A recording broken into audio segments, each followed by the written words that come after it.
नमस्कार, आवाज समाचार में आपका स्वागत है। आपके साथ मैं हूं मनोज श्रीवास्तव। शुरुआत करते हैं खबरों की इस वक्त की हेडलाइंस के साथ।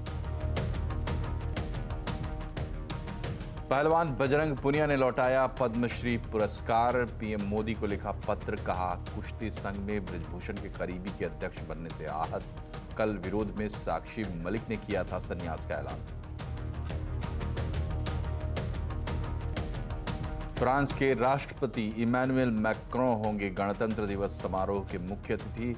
स्वीकार किया पीएम मोदी का न्योता। पहले अमेरिकी राष्ट्रपति जो बाइडेन आने वाले थे भारत। सांसदों के सस्पेंशन पर जंतर मंतर पर विपक्ष का प्रदर्शन। राहुल गांधी ने सरकार पर कसा तंज, कहा सांसदों को निलंबित कर 60% जनता का मुंह किया बंद। बाजार में एक उतार चढ़ाव भरा हफ्ता, आखिर में बढ़त के साथ बंद हुआ बाजार। सेंसेक्स 242 पॉइंट चढ़ा, निफ्टी 21,300 के ऊपर बंद, लेकिन बैंक निफ्टी में रही करीब 350 अंकों की गिरावट।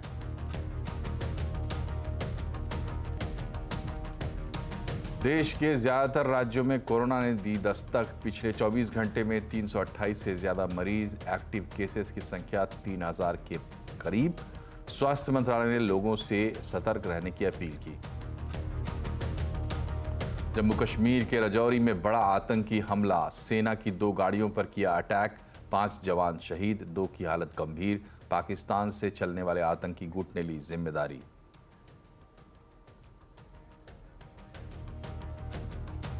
नोएडा और ग्रेटर नोएडा के घर खरीदारों को आसानी से नहीं मिलेंगे अटके फ्लैट। राहत पैकेज की गाइडलाइंस में सरकार ने जोड़ी कठोर शर्तें।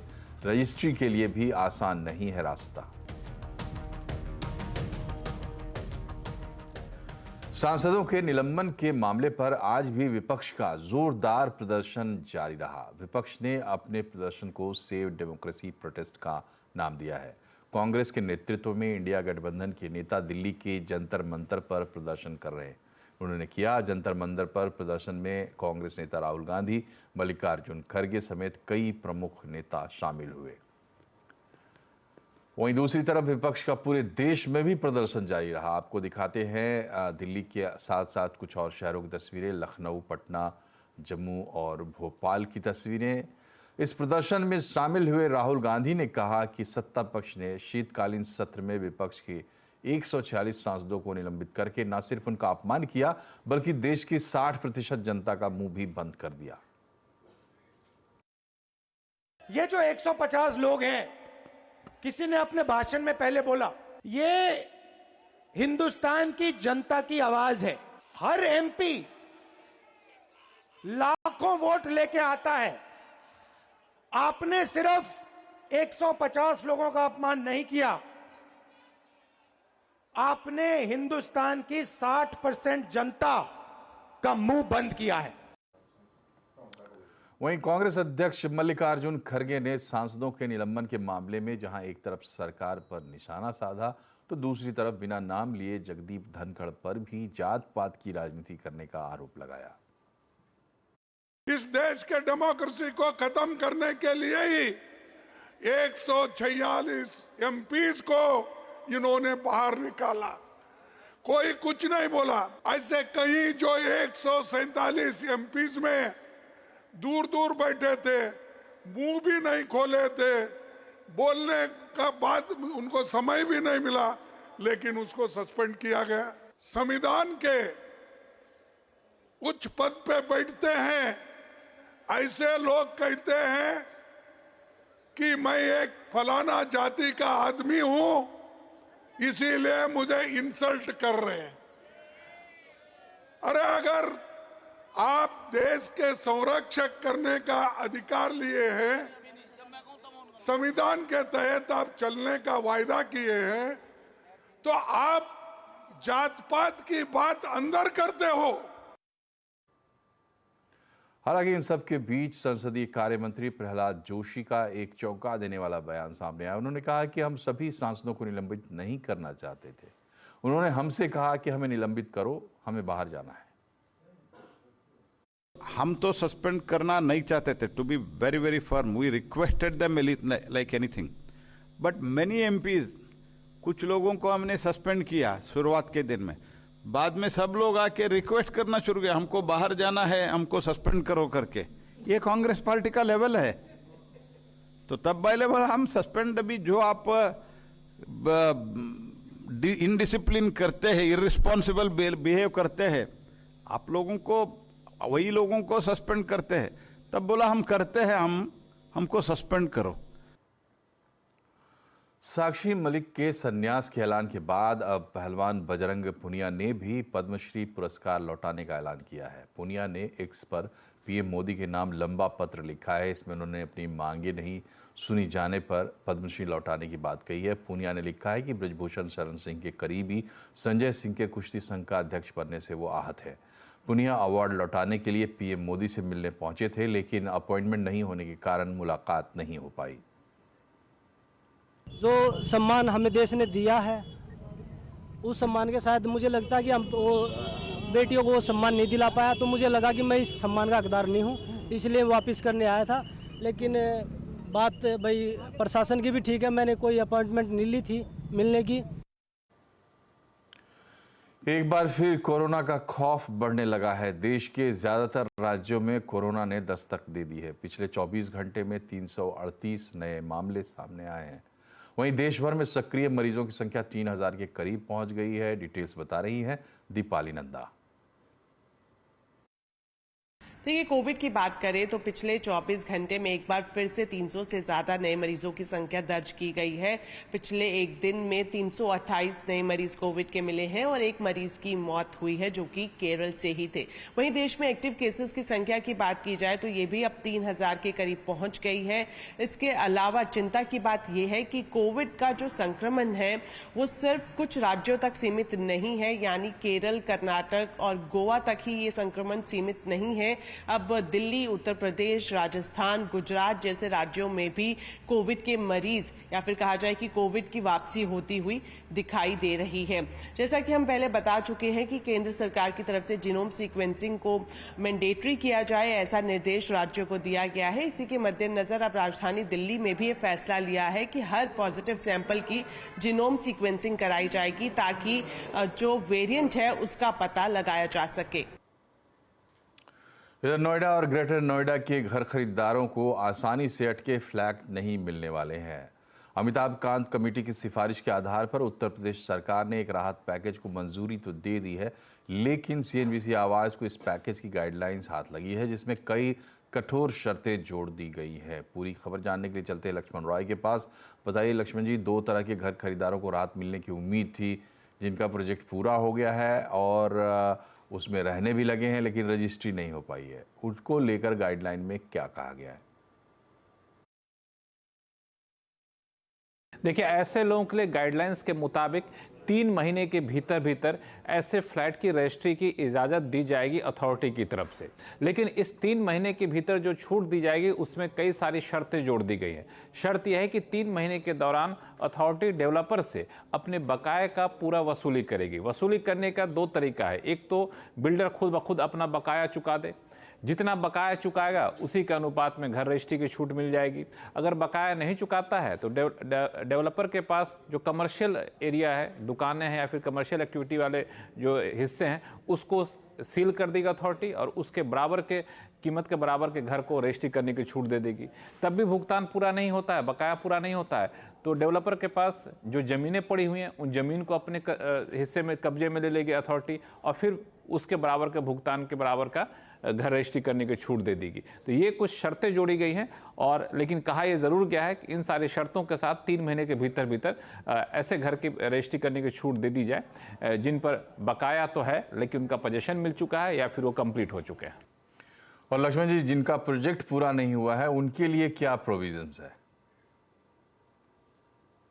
देखिए, उसके लिए 2 तरीके की छूट दी गई। पहली बात कि 0 पीरियड घोषित किया गया। 0 पीरियड का मतलब यह हुआ कि कोविड के दौरान 2 साल की अवधि को 0 पीरियड किया गया है।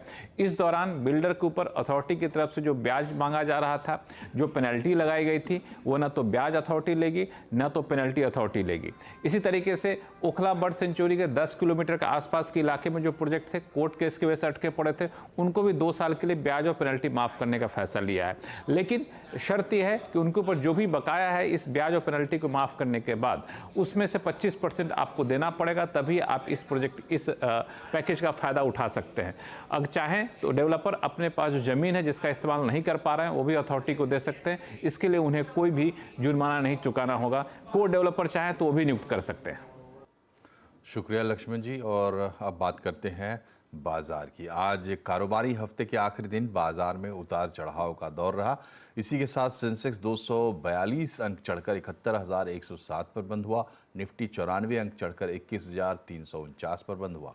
आज सबसे ज़्यादा खरीदारी आईटी, रियल्टी, मेटल शेयरों में रही। वहीं बैंकिंग शेयरों में आज दबाव देखने को मिला। और समझते हैं सुमित से मार्केट की डिटेल्स। बताएं सुमित, आज क्या क्या हुआ बाजार में?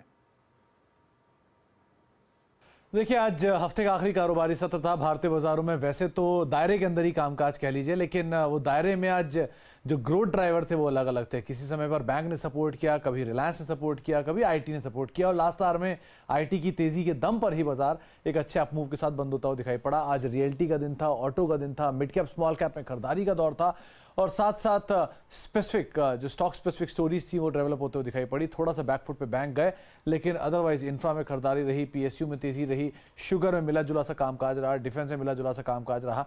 तो इस तरह से एक सेशन पूरा बनता हुआ दिखाई पड़ा। लेकिन हाँ, आज स्टार परफॉर्मर रहे फार्मा, स्टार परफॉर्मर रहा आईटी, जहां पर एक अच्छी तेजी बनते हुए दिखाई पड़ी। तो ये बताइए कि सबसे ज्यादा एक्शन कहाँ रहा? देखिए, आज लीड कर रहा था विप्रो। आईटी में जो एक जोरदार तेजी थी, उस तेजी की पूरा दारोमदार विप्रो के नाम पर था। 7% के आसपास की बढ़त यहां पर आते हुए दिखाई पड़ी।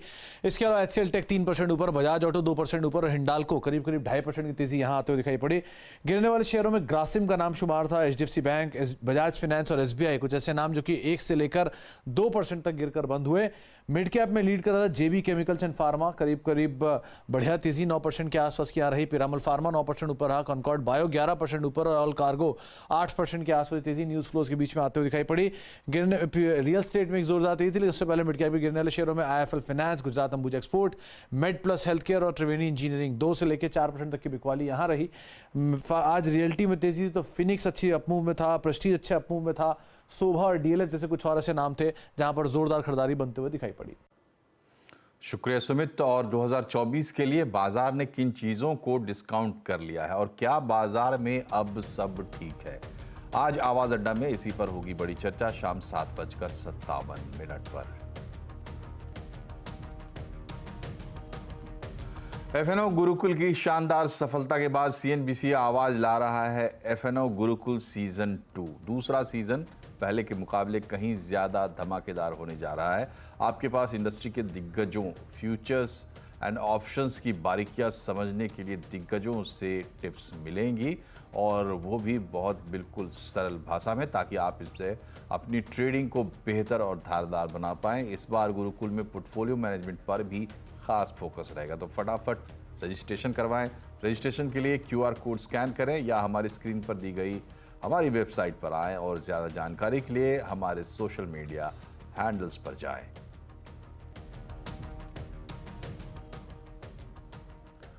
वित्त मंत्री निर्मला सीतारमण ने इंश्योरेंस कंपनियों को निर्देश दिया है कि तमिलनाडु के बाढ़ प्रभावितों को क्लेम जारी करने के लिए तत्काल कदम उठाएं। उन्होंने कहा कि इंश्योरेंस कंपनियों के कर्मचारी और अधिकारी उन इलाकों में लगातार लोगों तक पहुंच रहे हैं और सर्वे कर रहे हैं जहां पानी कम हो चुका है। इसके अलावा वित्त मंत्री ने कारोबारियों को जीएसटी फाइलिंग में राहत देने की बात भी कही है। I had instructed the insurance and the Department of Financial Service Secretary himself had taken it upon himself on my saying to send the insurance companies and their officers on the 20th or earlier to go sit there with their surveyors having done the field work. People who want to come and give the claims can meet them in person and take it. That is for Ambattur. And the same thing was given as instruction for the 4 southern districts once the water receded. France के राष्ट्रपति Emmanuel Macron गणतंत्र दिवस के मौके पर मुख्य अतिथि होंगे। उन्होंने प्रधानमंत्री नरेंद्र मोदी से मिला न्योता स्वीकार कर लिया है। इससे पहले अमेरिका के राष्ट्रपति जो बाइडेन को इसका इनविटेशन भेजा गया था, लेकिन बाइडेन के इनकार के बाद अब केंद्र मैक्रों के स्वागत में जुट गया है। बता दें कि इस साल मिस्र के राष्ट्रपति अब्देल फतेह अल सीसी मुख्य अतिथि के तौर पर भारत आए थे। जम्मू कश्मीर के रजौरी में सेना की 2 गाड़ियों पर हुए आतंकी हमले में 5 जवान शहीद हो गए हैं। अभी 2 जवानों की हालत गंभीर बताई जा रही है। गुरुवार दोपहर में वाहन जवानों को लेकर सूरनकोट और बफलियाज जा रहे थे, जिस पर आतंकियों ने हमला किया। बताया जा रहा है कि जवानों और आतंकियों के बीच आमने सामने की लड़ाई भी हुई। कल तक 4 जवानों के शहीद होने की खबर थी, लेकिन हमले में गंभीर रूप से घायल एक जवान ने आज दम तोड़ दिया। पाकिस्तान समर्थित पीपल्स एंटी फासिस्ट फ्रंट ने हमले की जिम्मेदारी ली है। इधर चेक रिपब्लिक की राजधानी प्राग की एक यूनिवर्सिटी में भीषण गोलीबारी की घटना सामने आई है। इस घटना में 14 लोगों की मौत हो गई है, जबकि 20 लोग घायल हैं, जिनका अस्पताल में इलाज चल रहा है। अंधाधुंध फायरिंग की वारदात प्राग के चार्ल्स यूनिवर्सिटी की फैकल्टी ऑफ आर्ट में हुई। इस वारदात को 24 साल के लड़के ने अंजाम दिया, जिसे पुलिस ने मौत के घाट उतार दिया। प्राग पुलिस प्रमुख ने हमलावर की पहचान विश्वविद्यालय के छात्र के रूप में की है। इस हमले के बाद से विश्वविद्यालय के आसपास में सुरक्षा बढ़ा दी गई है। अब नए साल में अयोध्या नगरी में राम मंदिर की प्राण प्रतिष्ठा होने जा रही है। उद्घाटन से पहले हवाई किराया 3 गुना तक बढ़ गया है। वहीं श्रद्धालुओं की बढ़ती संख्या को देखते हुए रेलवे भी 1000 से ज्यादा स्पेशल ट्रेनें चलाने जा रहा है। साथ ही नए साल पर रामनगरी को वंदे भारत की सौगात भी मिलने जा रही है। देखिए ये रिपोर्ट।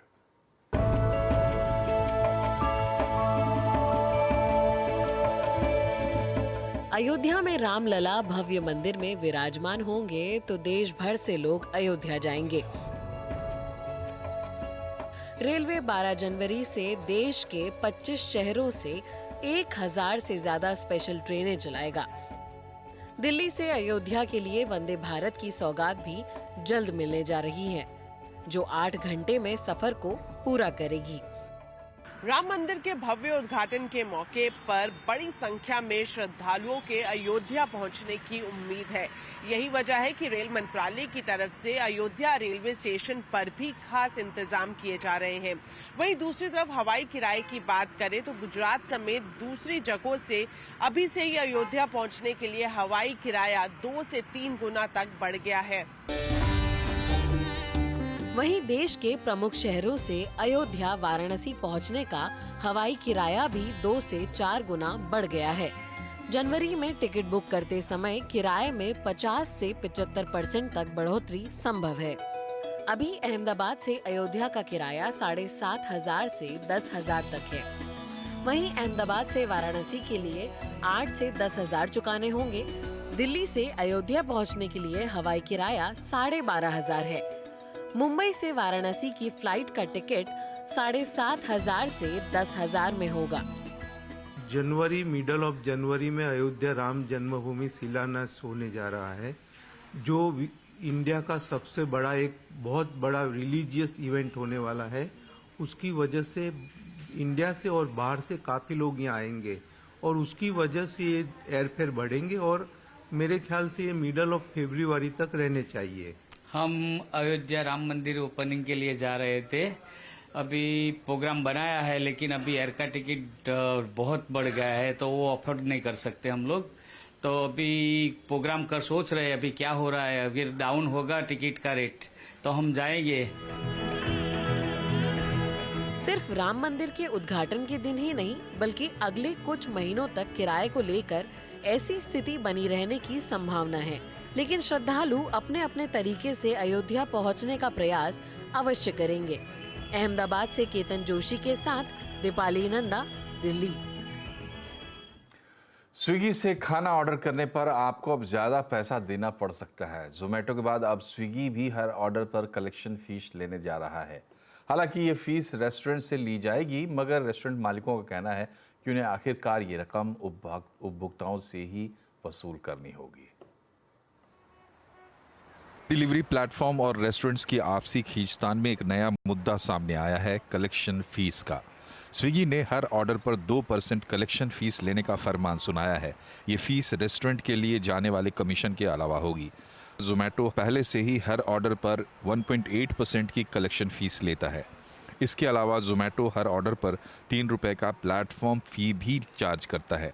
रेस्टोरेंट एसोसिएशन NRAI ने स्विगी पर मनमानी का आरोप लगाया है।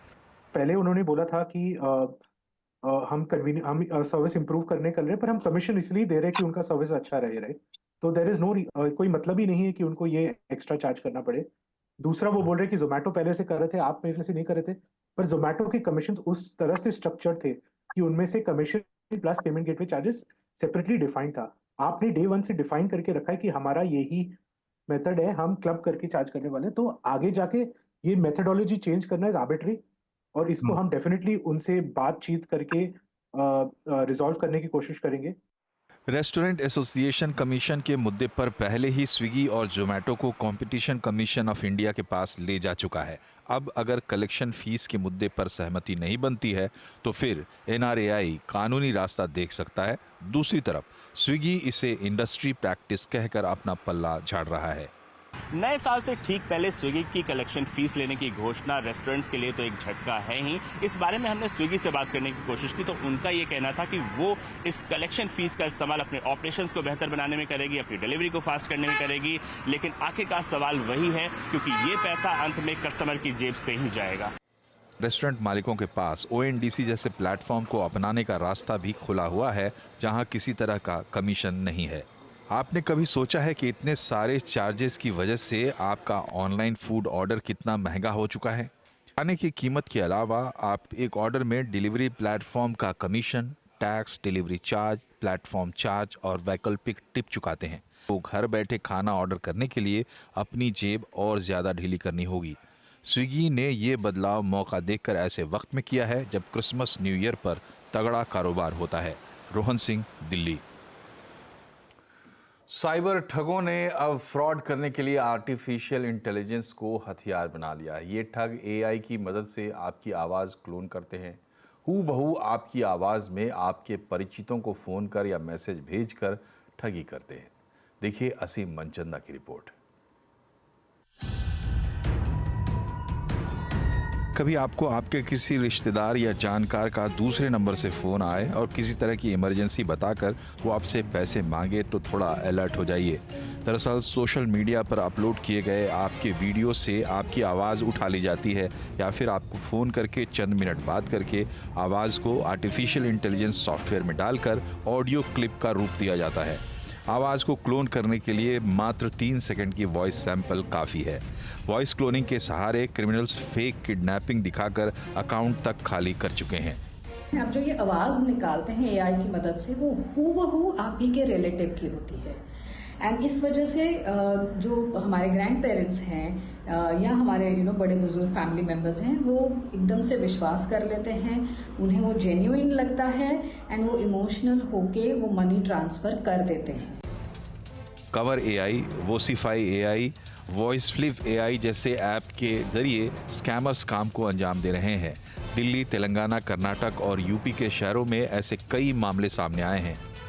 3-4 सेकंड की ऑडियो क्लिप रिकॉर्ड करें और उसको AI को यूज करके उसमें पूरा का पूरा कन्वर्सेशन बना देते हैं। तो उससे क्या होता है कि वो आवाज किसी और की यूज करेंगे, किसी को कॉल करेंगे और इंसान को ठगा जा सकता है।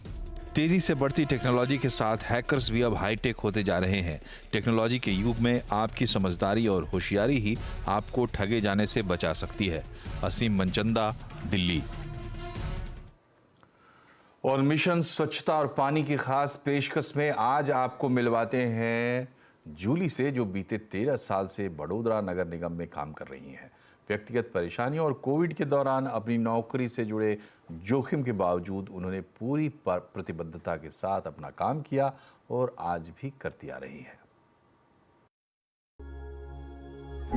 मेरा नाम जूली बहन सिमन भाई सोलंकी है और गांव बाउमनपुरम हरिजनवास। पिछले 3 वर्षों से मैं नगर पालिका में कार्य करता हूँ। अपनी माँ की मृत्यु के बाद बच्चों को बड़ा करते करते मुझे एक 2500 की नौकरी मिल गई। उस रकम से घर चलाना बहुत मुश्किल था। मेरा घर चल ही नहीं रहा था। बाद में मैंने एक प्राइवेट नौकरी कर ली, जहां मुझे 3000 से 5000 रुपए तक की कमाई होती थी। मेरे बच्चे बड़े होते गए और मेरा काम भी चलता गया। अब मैं बिना किसी शर्म के आत्मविश्वास से अपना काम करती हूँ। ये उस समय से बिल्कुल विपरीत है जब मैंने पहली बार शुरुआत की थी। अपने काम में हम अक्सर गीले कचरे या कांच के अनुचित निपटान के खिलाफ सलाह देते हैं, क्योंकि कांच से चोट लग सकती है और गीले कचरे को संभालने से बीमारी हो सकती है। हमारे बोलने के बावजूद लोग लापरवाह बने हुए हैं। मैं सभी से अपने कचरे को जिम्मेदारी से अलग करने की विनती करती हूँ। कचरा गाड़ियों के माध्यम से उचित गीला और सूखा कचरा अलग करना हर किसी की सुरक्षा और स्वास्थ्य के लिए आवश्यक है।